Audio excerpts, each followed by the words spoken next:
Now with Thomas Remington.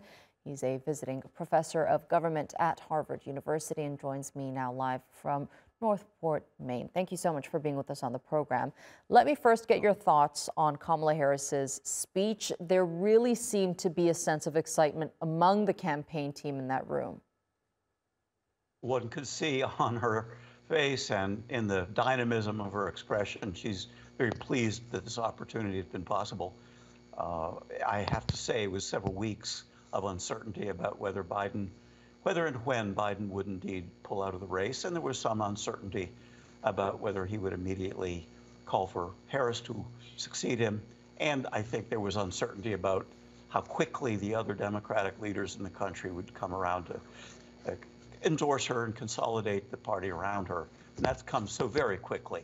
So you could see that she's pleased and full of energy, and I think very much ready to start out on the campaign trail. Joe Biden, he was on the phone listening the whole time, and he said that he's going to continue to play an active role on the campaign trail. Do you think that would hurt or help the Dems at this point? It will help them. No longer worrying about whether he will be a candidate. He can bring the strengths that he's had in terms of his policy achievements in domestic and foreign policy with him without having to feel that he's the front man for the Democratic team. So I think there is a great deal of affection for Biden now that he's withdrawn from the race. Right, and we do know that Donald Trump's running mate, J.D. Vance, is currently speaking at a campaign rally that's being held in Radford, there in Virginia. And I'm sure he's going to be reacting to a lot of what Kamala Harris said. She took a few jabs at Donald Trump himself during that speech. How do you think that rivalry is going to go if Kamala Harris is indeed chosen as the Democratic candidate?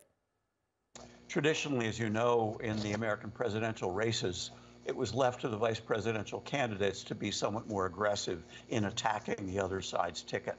Kamala Harris's style is somewhat more prosecutorial, and so she will be more aggressive as the top of the ticket candidate. It will be very interesting to see who the party chooses as the vice presidential candidate.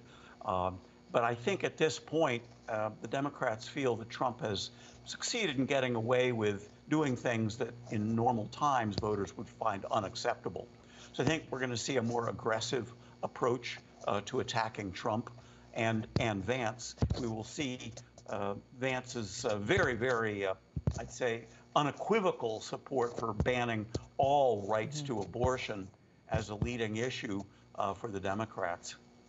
Right, and you said that it's going to be interesting to see who they indeed appoint to run for the vice presidential post. A very important one, because whoever is in that position could essentially elevate the presidential candidate to the next level in the game.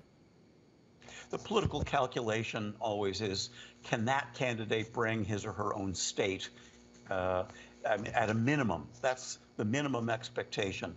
And so what we're looking at now are candidates who are men, first of all, so that there's both a man and a woman on the ticket, and from one of the so-called swing states, which could vote for either the Democratic or Republican candidate. So the outgoing governor of North Carolina is being mentioned. Other potential political figures who are from those states in the middle, not the bicoastal states, which have been fairly solidly in the blue camp. All right, Professor Thomas Remington, thank you so much for being with me here on TRT World and sharing that insight with us. I appreciate it. You're most welcome.